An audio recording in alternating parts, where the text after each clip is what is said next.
Hi, everybody. There needs to be something done than what is being done about suicide. It's so easy to fool the system. Like, somebody asks you if you're suicidal. You can say no if you really are. Or you can say, if they say you're thinking about suicide, you could say yes, and then if they say what your plan is and you hypothetically say hang yourself, then they ask the time and you say tomorrow, then they ask them, you tell them to keep a secret. You're not supposed to keep it secret, so then you go tell somebody else, and then you get Baker acted. And then when you get Baker acted, they give you medicine, and they set you up with a therapist. That doesn't seem to be working. Oh, yeah, and having a therapist when you don't drive, it's harder. And there's financial stress. And when you go to a therapist, you have to do your other schedules around it. And that sacrifices time with your kids, if you have them, or sacrifices time for the gym or other goals, or that sacrifices time to learn a new skill. So, it doesn't work. So, it's easy to fool the system. Because the thing about it is, if you act completely normal, and say you have goals for the future, and you are thinking about suicide, then you just fool the system. So if you act like you have everything put together, nobody would know. And that's what my friend David did. And that's what other people do. It's easy. And talking about your problems and paying somebody to care doesn't work. Now, if you actually have a friend that is compassionate and that listens, not because they feel sorry for you or not because they have to, but because they want to. And not because they're your friend, because they think you're lonely or because you don't have any friends. Or because they're bored of you. Because they actually want to get to know you because they think you're a valuable part of their lives. And I'm not talking about a girlfriend and boyfriend. I'm talking about a friend. Like a real friend. Or somebody that actually believes in you and reassures you that what you're going through is normal. And not paying them to care. And that will actually be by your side. And you don't have to be afraid that you're going to say the wrong thing. Or that they're going to call the police on you. Or that they're going to Baker act you. Or that they're going to say, you need to see a therapist. You need to do that. Actively listening. And actively listening means you're really listening to what the person says. And active listening is like asking them questions to get to know them, and then they can ask it back to get to know you. Sometimes it's being nosy, and sometimes it's saving a life. So if you put a smile on your face and have goals for your life, and don't give away prized possessions, or actually act like you're not hopeless, or act like you're not helpless, or act like you're not in stress when you really are, it's easy to fool people. So, my solution is, I don't know if it's gonna works, but actively listening to the person.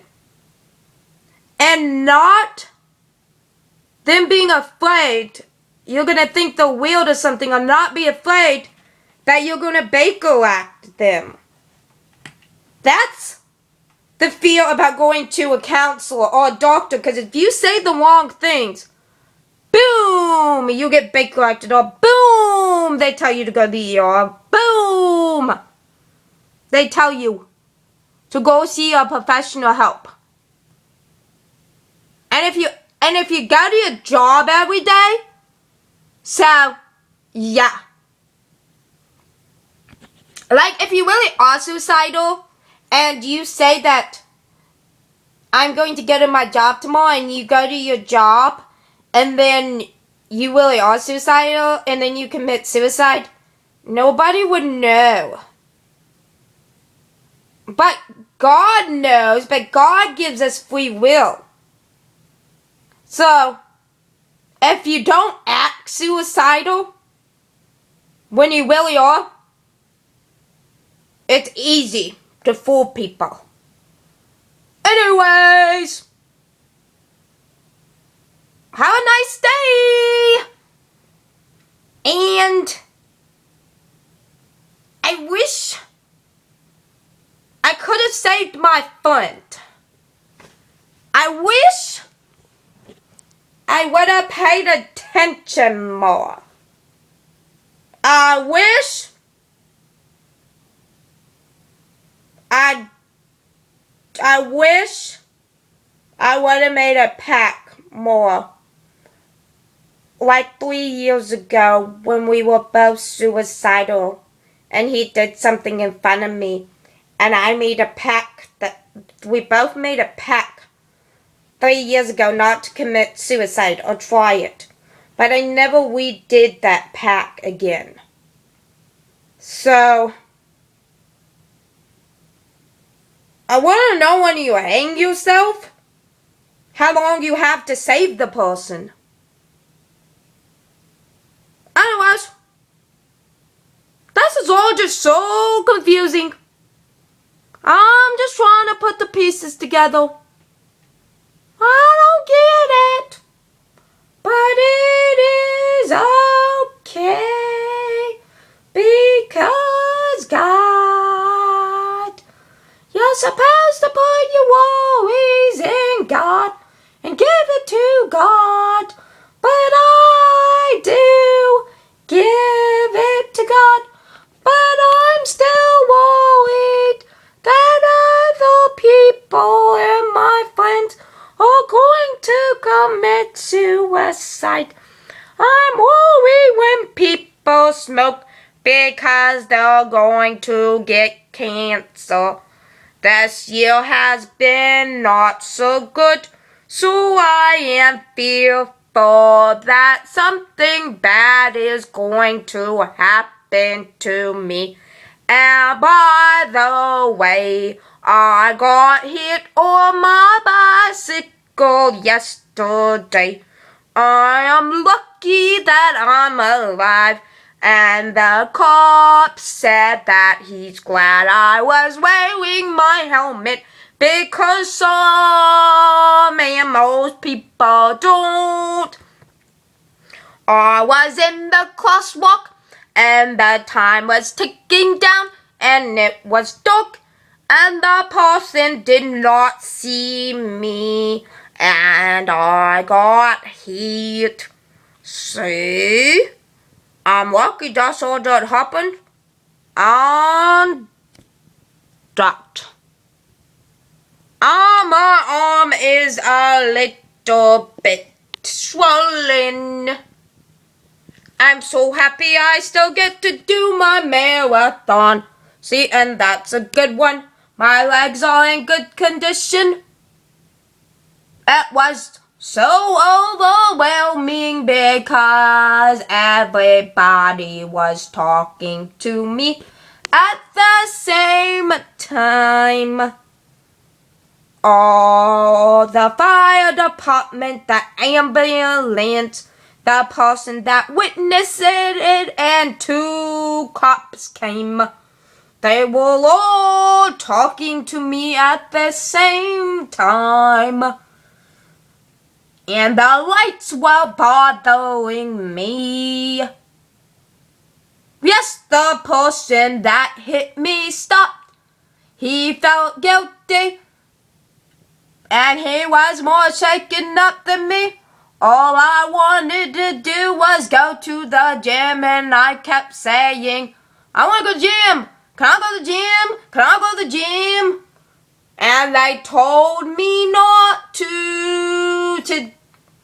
So then I had to be on observation and spend the night with a family member.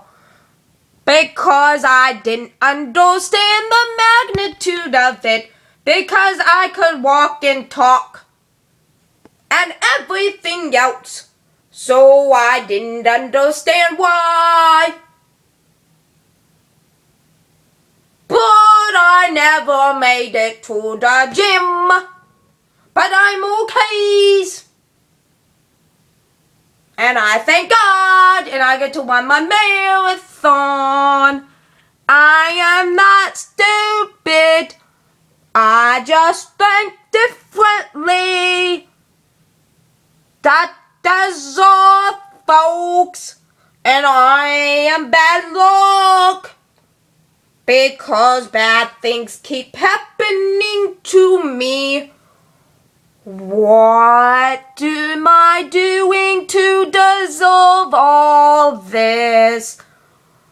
I don't know. I don't deserve to have friends. Nobody should get near me because they're going to die or commit suicide or get hurt. Goodbyes.